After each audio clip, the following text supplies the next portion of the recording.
Today's video I'll be showing you how to start your engines on a general aviation aircraft, the Cessna 172 specifically.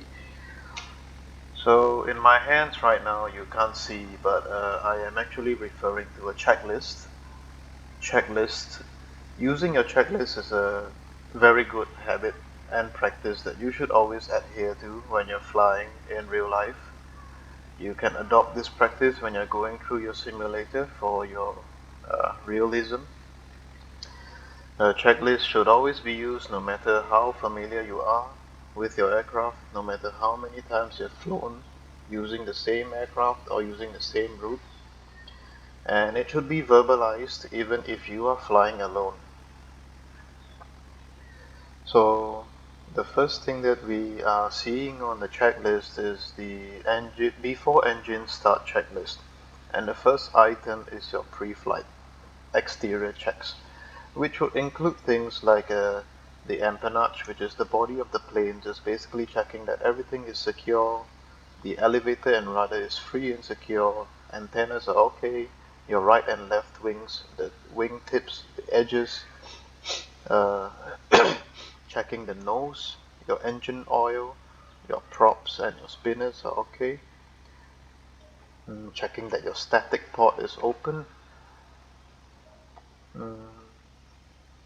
and basically, yeah, doing the fuel checks and whatnot. So this should be done before every flight.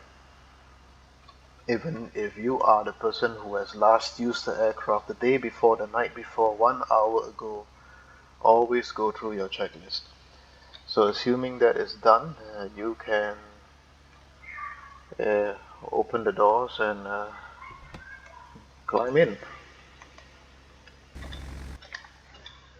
Alright, so let's shut the doors.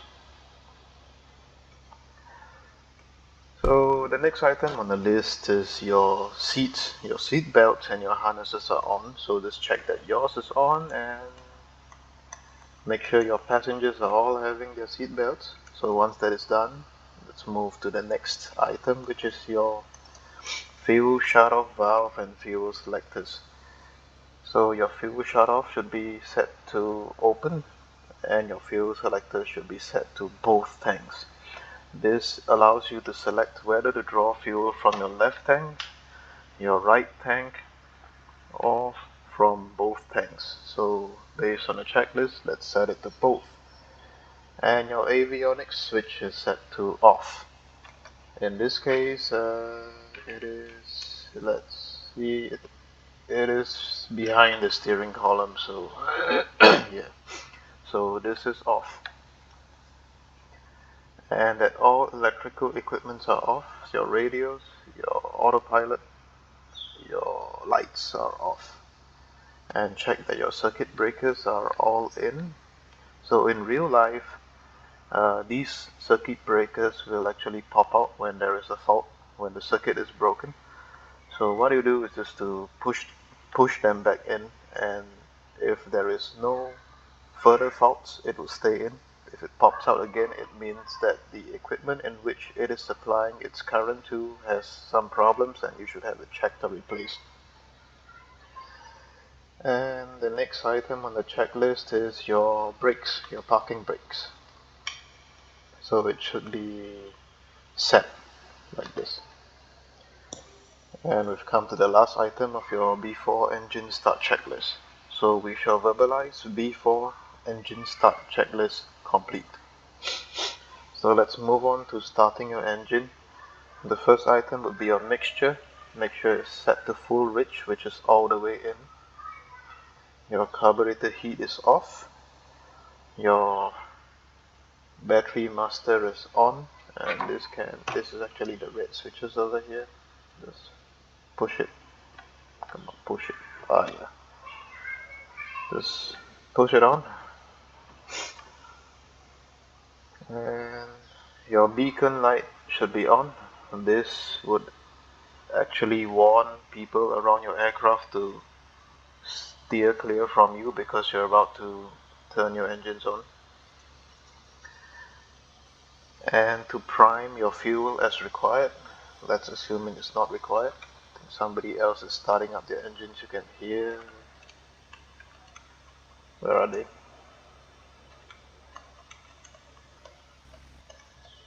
Okay.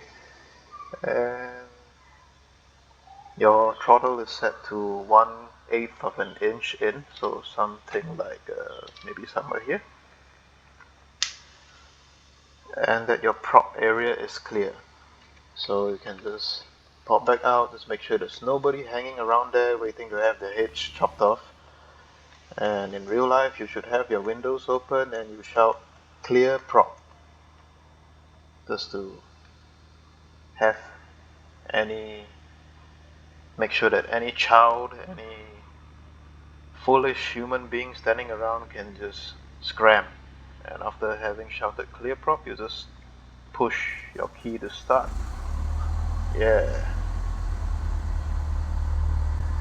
So the oil pressure, low oil pressure warning light should have been extinguished, and you can also check on your gauges over here, your oil pressure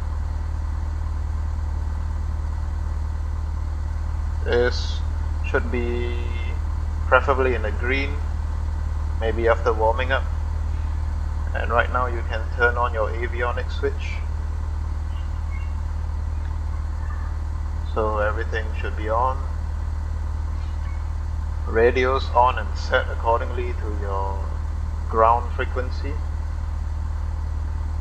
Your transponder should be on, so in real life this knob can be manipulated to the on position. And your wings flaps are up, and you should lean your fuel mixture accordingly. So right now we're very close to sea level, so it should be full rich, it's okay. But the procedure of finding the appropriate mixture for your engine is as such. You should push your throttle in until you get about 1200 RPMs, and you should manipulate your mixture control such that you can find your peak RPM. So from the full rich position, you can just pull it out until you find the peak RPM. Now that you see that it's starting to go down, you can reverse what you've done and then push it back in until you have your peak RPM. And in this case it should be full rich, so let's just leave it as it is. So that comes to the end of the engine start checklist, and you should verbalize engine start checklist complete, and you'll be ready to taxi. So that's all.